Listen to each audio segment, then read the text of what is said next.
최근 사회적 문제로 떠오른 전세 사기 피해를 지원하기 위한 특별법 제정안이 우여곡절 끝에 국회 상임위 문턱을 넘었습니다. 여야가 그동안 지원 대상을 어디까지로 할지, 또 전세 피해 보증금은 어떻게 보전해 줄지 등을 놓고 줄다리기를 이어왔는데요. 어떤 내용으로 극적 합의를 이룰 수 있었는지, 또 기대 효과는 어떤지 전문가와 함께 알아보도록 하겠습니다. 고종환 한국자산관리연구원장 연결하겠습니다. 안녕하십니까? 네, 안녕하십니까. 고종환입니다. 예, 반갑습니다. 네. 자, 원장님, 전세 사기 피해 지원 특별법 제정안 어제 상임위 문턱을 넘었는데 어떤 네. 내용 담겨 있는지 주요 내용들 설명 좀 부탁드리겠습니다. 그렇죠. 이제 가장 중요한 게 이번에 전세 사기 피해자 지원 특별법의 핵심 내용이 될 것 같은데요. 예. 한 대여섯 가지로 좀 노점을 정리할 수 있을 것 같습니다. 네. 우선 가장 역시 이제 경제적인 그런 지원이 가장 중요하잖아요. 그럼요. 네, 당초에는 이제 보증금 3억이 나왔습니다만 이번에는 최대 5억 원까지 지원을 해준다는 게 가장 큰 중요한 내용인 것 같습니다. 예. 사실 그 연립이나 다세대 이런 것들이 좀 전세 사기의 대상이 됐잖아요. 네네. 예, 그러다 보니까 거의 한 98% 정도가 이제 5억 이내이기 때문에 또 야당의 좀 주장이라든지 의견이 반영된 걸로 보이고요. 예. 네, 두 번째는 우선 변제에서 제외되는 이제 다시 얘기하겠습니다만 소액 임차인은 최우선 변제 제도가 있지 않습니까? 예, 예. 이 사람들에게 피해자에게는 해당 금액만큼 무이자 10년간 무이자 대출을 해준다는 게 좀 경제적인 지원 내용의 핵심이 되겠습니다. 예. 예, 다시 또 자세한 내용은 좀 이어질 것으로 보이고요. 예. 세 번째는 그동안 전세 대출을 받았던 분이 꽤 많잖아요. 그렇죠. 그러다 보니까 기존의 전세 대출이 있는 사람들은 지금 갚을 능력이 안 됩니다. 예. 근데 이런 사람에 대해서는 20년간 전세 대출 무이자 지원을 하겠다는 거거든요. 그리고 이제 이런 분들이 잘 갚아 나간다면 이제 연체 정보 등록을 좀 면제해 주겠다. 이런 내용이 좀 포함되어 있고요. 예. 그다음에 이제 우리가 우선 매수권 부여 계속 논의가 됐지 않습니까? 예, 예. 그래서 경매에 들어갔을 때 피해자분들에게 우선 매수 청구권을 부여한다라는 점이고요.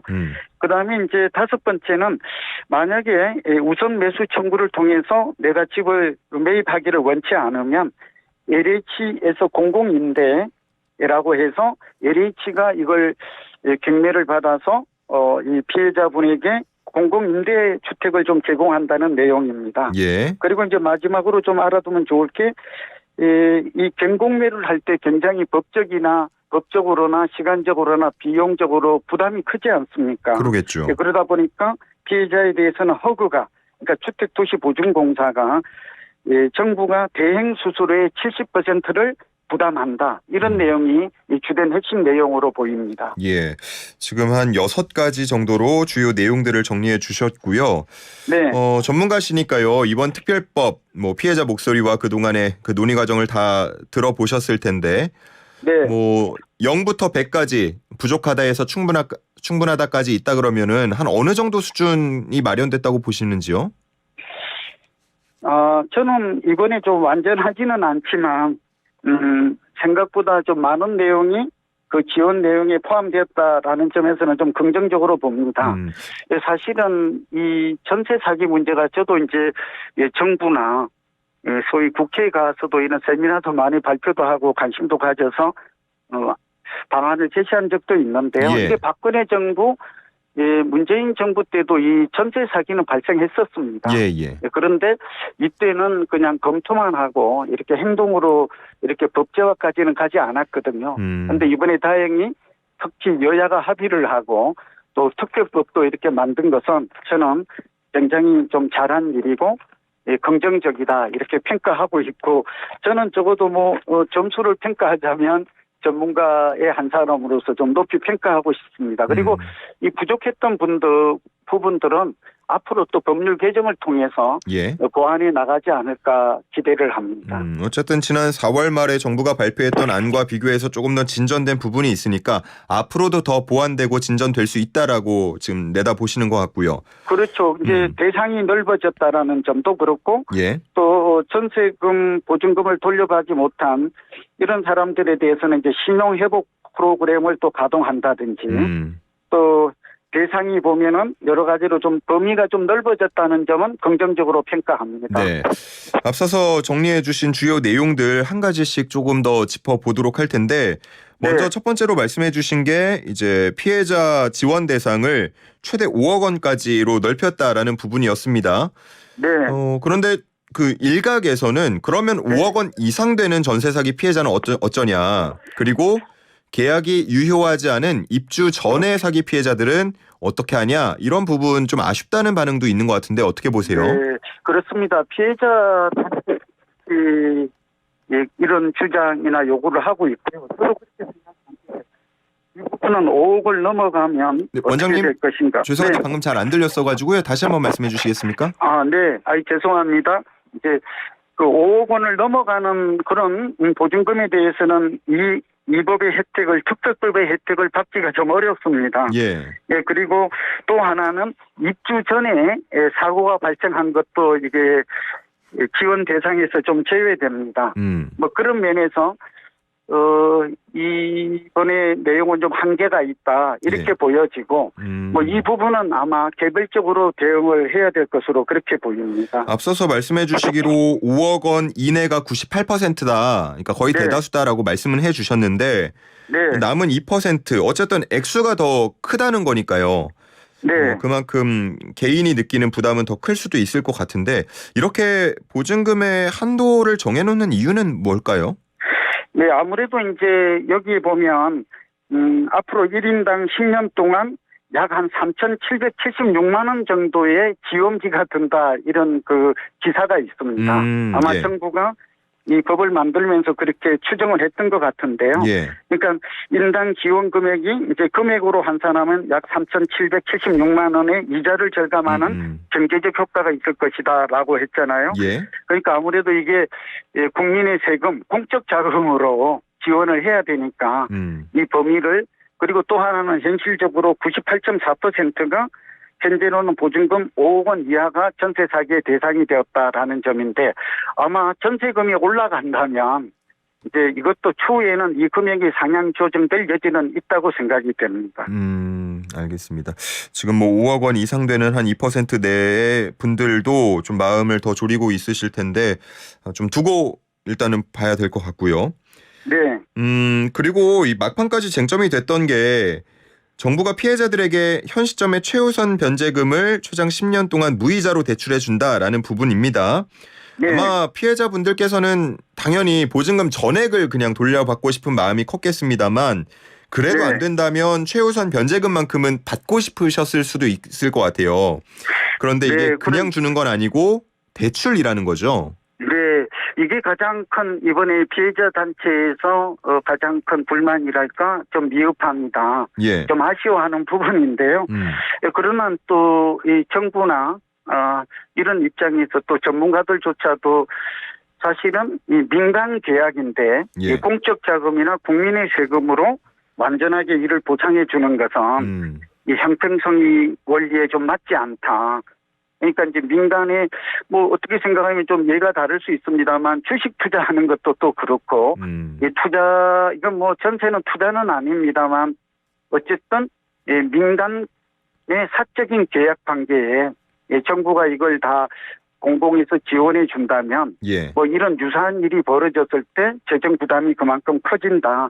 또 형평성의 원칙에도 맞지 않다. 그런 주장도 꽤 있거든요. 예. 그런 면에서 보면 저는 개인적으로는 여기 소위 말하면 최우선 변제금 정도는 좀 이 사회적 재난으로 생각하고 예. 너무 억울하니까 여기에 개인적으로는 이제 전세 재단 같은 걸 좀 만들어서 예. 이제 이런 분들에 대해서 100%는 아니어도 그래도 좀 생활은 할 수 있도록 뭐 생계비라든지 이번에 이제 생계비 대책도 나왔습니다만 좀 어느 정도는 보상해 주는 게 필요하지 않을까 하는 생각은 저는 개인적으로 가지고 있습니다. 예. 그러니까 지금 피해자들 입장에서는 이 전세 사기가 사회적 재난이다라고 보고 지금 요구를 하고 있는 상태인데 어쨌든 지금 나온 그 대책을 보면은 아직까지는 사인간 거래 측면에서 다루고 있는 게 좀 맞는 것 같네요. 네, 그렇습니다. 그래서 사실은 이제 저는 이런 부분은 이번에 이제 첫걸음이니까요. 예. 이걸로 이제 끝이 아니다. 또 앞으로 이런 일이 계속 나올 수도 있고 또 법적으로 제도적으로 필요한 부분은 좀 보완해야 될 여지는 있다고 봅니다. 예. 최우선 변제금이 어느 정도 수준이죠, 금액이? 예, 이게 최우선 변제금 제도가 좀 복잡한데요. 예. 그러니까 이제 전세 보증금이 서울 같은 경우는 1억 6,500만 원 이하가 돼야 됩니다.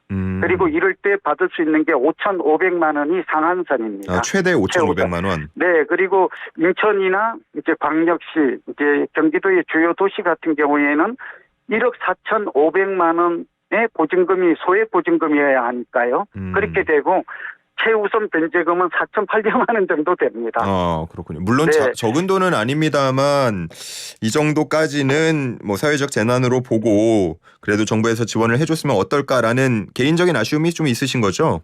네, 저는 한 50% 정도는 앞으로 좀 법률을 좀 개정할 때, 제도를 개선할 때 그렇게 해주는 건 어떤가? 이건 좀 개인적인 생각입니다. 예. 뭐 전액은 아니더라도 일부라도 좀 보전을 해주면은 좋았겠다라는 아쉬움이 있으신 것 같고요. 큰 힘이 되겠죠. 지금 뭐 다 특히 젊은 계층이 전세 대출 기존의 대출금도 다 날린 셈이 되고, 그렇죠. 또 최우선 변제금도 못 받게 되는 상황에서 예. 물론 정부는 공공임대 주택을 제공한다라고 하고 또 생계비라든지 의료비 지원 대책도 내놓은 것은 진일보하고 상당히 종전보다는 많이 나아진 거지만 최우선 변제금만 놓고 보면 경매에 들어가서 한 푼도 못 가졌잖아요. 선순위 근저당을 주고 나면 선순위 담보권자, 채권자에게 밀리기 때문에 그래서 소액 임차인의 보호제도라는 측면에서 또 사기를 당했다는 그런 억울함 측면에서는 뭐 어느 정도 좀 보상해 주는 제도도 검토할 필요가 있다고 봅니다. 예. 어쨌든 지금 현재로서는 최우선 변제금 수준만큼 10년 동안 무이자로 대출을 해주고 있고요. 네. 또 일부 금액까지는 저리로 대출을 해주는 상황입니다. 요즘 같은 뭐 고금리에서는 무이자 혹은 1, 2%대 대출만 해도 큰 힘이 되기는 하겠습니다만 이게 전세 사기 피해자 분들이라는 좀 특수성을 생각하면 아쉬움도 조금 남는 부분이 있습니다. 네. 앞서서 말씀해주신 그 생계지원금 같은 경우는 다 받을 수 있는 건가요? 어떤가요? 네, 생계지원금은 다 이렇게 그 피해자로 확정이 되고 나면 지원이 가능한 걸로 보입니다. 다만 지금 이번에는 아주 구체적인 것들은 이제 금액이 되게 상한선만 제시가 된 상황이고요. 예.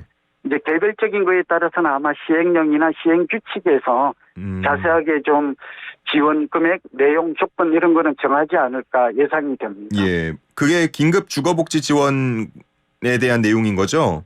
네, 그렇습니다. 상한선이 어느 생계비와 정도로 주로 의료비 이런 것들이 지원 대상이 됩니다. 뭐 생계비 같은 경우는 이제 생활비로 최대 한 160만 원 정도 이렇게 기간이 이제 좀 정해져 있겠지만 뭐 이런 대책들이 나온 것은 그나마 좀 만시지탄이지만 또 천만다행이 아닌가 보여집니다. 그러니까 피해자분들은 이런 제도를 잘 아시고 좀 활용을 하는 것도 좀 중요하지 않을까 봅니다.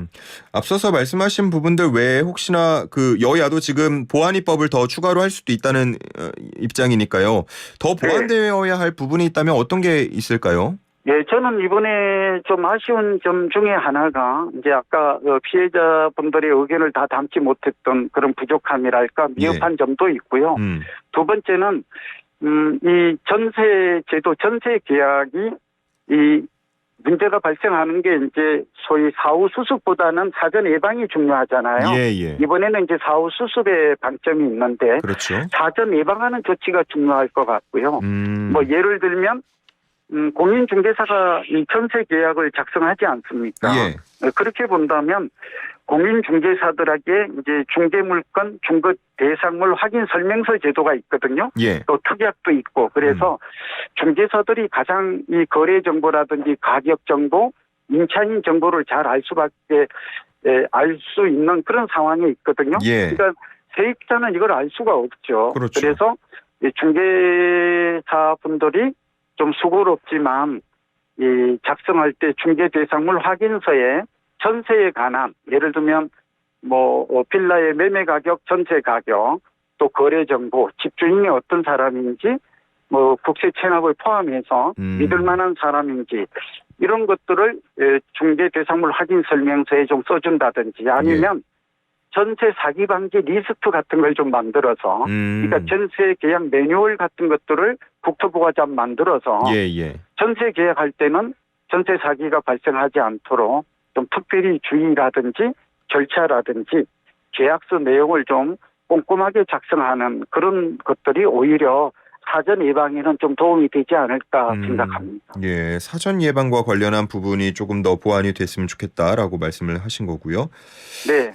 앞서서 공인중개사 이야기도 해주셨는데 정말 말씀해주신 것처럼 일반 임차인들은 공인중개사의 말이 거의 전부처럼 느껴지고 정답인 그렇죠. 것처럼 느껴지는 경우가 많거든요. 네. 이번에 근데 또 일부 못된 공인중개사에는 이런 전세 사기에 가담하는 경우도 있었습니다. 그러다 보니까 뭐 책임이나 역할을 더 강화해야 한다라는 목소리가 커지고 있는 것 같아요. 네.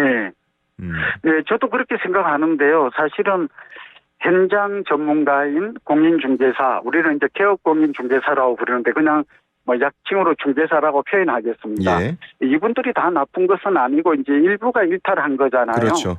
네, 그래서 저는 두 가지. 하나는 당근과 지식이 동시에 필요하다. 예를 들면 중개사분들은 이제 전세 계약을 할 때 법률 지식 이런 거는 시험에 다 통과했기 때문에 알 수밖에 없거든요. 예. 민법의 기초가. 근데 우리 이제 젊은이들은 경험도 없고 또 젊은이들 같은 경우는 부동산 공부를 제대로 한 사람이 많지 않다 보니까 문제가 발생하는 건데 그래서 저는 공인중개사 분들에게 교육훈련, 특히 전세 계약이라든지 또 무사고로 했을 때는 뭐 어떠한 혜택을 준다든지 미국도 그렇게 하고 있거든요. 예. 그래서 이런 좀 인센티브도 주고 그다음에 교육훈련 같은 것들은 좀 필수로 보여져요. 그래서 교육훈련을 지금 거의 국가가 지원하는 게 없는데 예. 도덕성과 전문성에 대한 교육도 좀 할 수 있도록 해주고요.